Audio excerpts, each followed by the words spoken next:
नमस्कार, मैं आचार्य श्रीधर। स्वागत है आप सभी का मेरे इस YouTube चैनल पे। आप मुझे श्रीधर दुबे के नाम से भी सर्च कर सकते हैं। आज हम बात करेंगे कि व्यक्ति सफल कैसे होता है, उसके पीछे क्या ऐसे मूल कारण होते हैं जिससे कि वह हजारों लाखों की भीड़ को क्रॉस करके आगे निकलता है।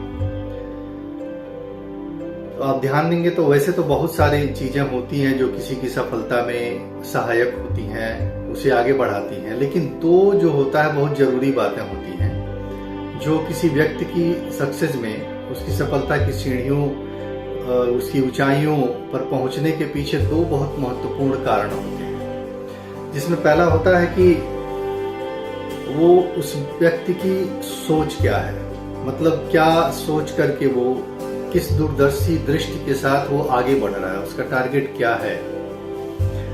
क्योंकि अगर सोच सही ना हो तो आगे बढ़ पाना मुश्किल है। आप कर्म करेंगे लेकिन उस हिसाब से आपको रिजल्ट नहीं मिलेगा अगर सोच सही नहीं है तो। इसलिए सोच बहुत ज्यादा जरूरी होती है, क्योंकि उसके बिना आगे बढ़ना मुश्किल होता है। आप उदाहरण के तौर पे ले लीजिए, जैसे हाथी चलती है और कुत्ते भौंकते हैं। अगर वो हाथी मुड़ के एक ही कुत्ते का जवाब देने लगे या पूछने लगे मुझे क्यों बोला, मेरा रास्ता क्यों रोका, तो वो चल नहीं पाएगा। वो उसका एक डेस्टिनेशन होता है, मुझे चलना है बिना किसी की परवाह किए। तो इग्नोर नहीं करेंगे ऐसी चीजों को तो आप आगे नहीं बढ़ पाएंगे। आपकी सोच दूर की होनी चाहिए, आपका एक लक्ष्य ऊंचा होना चाहिए। तो सोच बहुत ज्यादा मायने रखती है। दूसरी चीज जो है वो है आप अपनी कमियों को जानते हैं कि नहीं, उसको आइडेंटिफाई कर पा रहे हैं कि नहीं। ये बहुत ज्यादा मैटर करता है। ये जैसे कोई बिजनेसमैन है, वो कोई बिजनेस करता है, उसका बिजनेस मान लीजिए डाउन है या फेल है, तो उसकी कमियों को वो फाइंड आउट करेगा वो कि किस वजह से, क्या एडवर्टीजमेंट की वजह से या फिर क्वालिटी की वजह से। तो वो अपनी वीकनेस को आइडेंटिफाई जब करेगा तब उस पर वर्क कर पाएगा। इसीलिए जो दूसरा मेन कारण है किसी सफल व्यक्ति की सफलता के पीछे, वो है अपनी कमियों को जानना, स्वीकारना। क्योंकि कमियां जानने से सिर्फ नहीं होता है, उसको स्वीकारना है। क्योंकि जब आप कमी को जानेंगे, जैसे कोई बीमारी है, जब उस बीमारी को आप जान जाएंगे तो आधा इलाज उसका वैसे ही हो जाता है। इसलिए अपनी कमियों को जानना वो ज्यादा महत्वपूर्ण होता है, तभी आप उस पर वर्क कर पाएंगे। बिना उस पर वर्क किए हुए, क्योंकि मान लीजिए आपको बुखार है और आपको दवा पेट दर्द की दी जाए तो बुखार का असर कम नहीं होगा। इसी तरह ऐसे है। इसको और अच्छे से आपको मैं समझा रहा हूँ, एक उपनिषद की कथा के माध्यम से समझा रहा हूँ आपको। उपनिषद में एक कथा है जिसमें देवता, राक्षस और मनुष्य तीनों मिलके घोर तपस्या करते हैं, बहुत ही कठिन तपस्या करते हैं। उनकी तपस्या से ब्रह्मा जी प्रसन्न होते हैं। प्रसन्न होकर वो प्रकट होते हैं और कहते हैं कि आप तीनों मुझसे वरदान मांगो। तो तीनों मिलके कहते हैं कि आप हम तीनों को एक कोई बीज मंत्र दीजिए जिससे हमारा जीवन सफल हो, हम अपने जीवन को उद्देश्यपूर्ण बना सकें, अपने जीवन को सार्थक बना सकें। अब ब्रह्मा जी थोड़े उलझन में पड़ गए, सोचने लगे कि तीनों तीन स्वभाव के, देवता अलग स्वभाव के, मनुष्य अलग स्वभाव के, राक्षस अलग स्वभाव के। अब तीनों के लिए एक ही बीज मंत्र मैं कौन सा दूं ताकि तीनों के लिए यूजफुल हो। तो अभी वो सोच विचार ही कर रहे थे, उलझन में थे, तभी उनके जो कमंडल था ब्रह्मा जी का, उसमें से थोड़ी सी आवाज आई। जब वो आवाज आई तो उससे उनको थोड़ा हिंट मिल गया।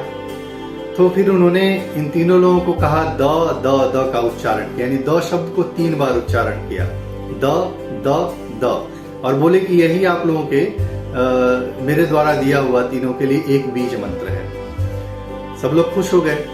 फिर ब्रह्मा जी ने कहा कि अब मैं ये जानना चाहता हूं कि आप तीनों लोग अलग अलग बताइए कि इस द द द से आपने क्या सोचा, क्या सीखा, क्या पाया और क्या इस पे आपका विचार है। तो देवता से पूछा गया पहले, तो देवता ने कहा कि हम भोग विलास के प्रति आकर्षण रहता है और उसमें हम थोड़े लिप्त रहते हैं, तो हम जो है अपनी भोग विलास की वृत्ति का जो है दमन करेंगे, उसको नियंत्रित करेंगे, उसको रोकेंगे। ठीक देवताओं का हो गया। उसके बाद फिर मनुष्य से पूछा गया, तो मनुष्य ने कहा कि हम मनुष्यों की एक बहुत बड़ी कमजोरी होती है कि हर छोटी छोटी चीज से अपनी ममता बांध लेते हैं, रिश्तों में, घर में, चीजों में, और उस ममता से जुड़कर हम बहुत तकलीफ पाते हैं। तो हम अपनी ममता का दान या ममता का त्याग करेंगे, क्योंकि त्याग बहुत बड़ी चीज है मनुष्य जीवन के लिए, वही सर्वोपरि है। अब ये मनुष्य की कई बात हो गई। उसके बाद बात आई राक्षस की। तो राक्षसों ने कहा कि हम लोग हमेशा हिंसा में लिप्त होते हैं, लोगों को मारते हैं, काटते हैं, और तो हम दया सीखेंगे, जिससे हम अपने उद्देश्य को, अपने जीवन को सार्थक और सफल बना सकें। ब्रह्मा जी बहुत प्रसन्न हुए। उन्होंने कहा बहुत अच्छी बात है, और मेरे इस बीज मंत्र को आप लोगों ने अपने अपने ढंग से समझा, और उसको अपनी कमियों को जानते हुए फिर उस पर वर्क करने के लिए, उस पर विचार करने के लिए, उसको संशोधित करने के लिए आपने प्रयास करने का एक कोशिश की कि उस पर प्रयास करेंगे जरूर। तो ये एक उपनिषद की कथा थी, जो एक कथा के माध्यम से हम अपने जीवन में सीखते हैं। तो इससे क्या हमको नैतिक चीज मिलती है या मोरल चीज मिलती है, मोरल बात मिलती है कि हमें अपनी कमियों को जानना होगा सबसे पहले। जब तक हम अपनी कमियां नहीं जानेंगे, और केवल जानने से नहीं होगा, उसको फिर स्वीकार करना पड़ेगा, एक्सेप्ट करना पड़ेगा कि हाँ ये मेरी वीकनेस है, और उसके बाद फिर हम उससे वर्क करेंगे। यानी पहले आइडेंटिफाई करेंगे, फिर उस पर वर्क करेंगे, उसको खत्म करेंगे, तभी जाके हम जीवन में सफल हो पाएंगे। जैसे कोई स्टूडेंट है, बार बार एक्सक्यूज देता है कि मुझे नींद बहुत आती है, मैं बहुत ज्यादा सोता रहता हूं, तो उसको क्या करना होगा, अपनी वीकनेस जो उसकी है नींद, उस पर वर्क करना होगा। कोई है विद्यार्थी, स्टूडेंट जो कहीं परीक्षा दे रहा है, जिसके 4 पेपर हैं, मान लीजिए इंग्लिश है, ज्योग्राफी है, मैथ्स है, मान लीजिए मैथ उसका वीक है। अब बार बार वो मैथ्स से वीक है तो उससे बचेगा, उसको बचना नहीं है, वो उसकी वीकनेस है, आइडेंटिफाई कर लिया है, उस पर अब उसे वर्क करना है, पूरे अच्छे से वर्क करना है, क्योंकि उस पर वर्क कर लेगा तो बाकी के पेपर उसके ठीक हैं, वो भी ठीक हो जाएगा। तो ये सोच और अपनी कमियों को पहचानना, 2 चीज अगर आपको आ गया तो आप अपने जीवन में आगे बढ़ना शुरू हो जाएंगे आप लोग अपने जीवन में सफलता पाना, बहुत सारी चीजों में आपके बदलाव आएगा, आपका जीवन में बहुत बड़ा बदलाव आ जाएगा। तो इस उपनिषद की कथा के माध्यम से मैंने जो बात कही, उम्मीद है वो कुछ न कुछ आपको, आपके जीवन को सहयोग करेगा। अगर आप इस चैनल पे नए हैं तो इसे सब्सक्राइब कर लीजिए, बेल आइकन प्रेस कर दीजिए ताकि नोटिफिकेशन आप तक आता रहे।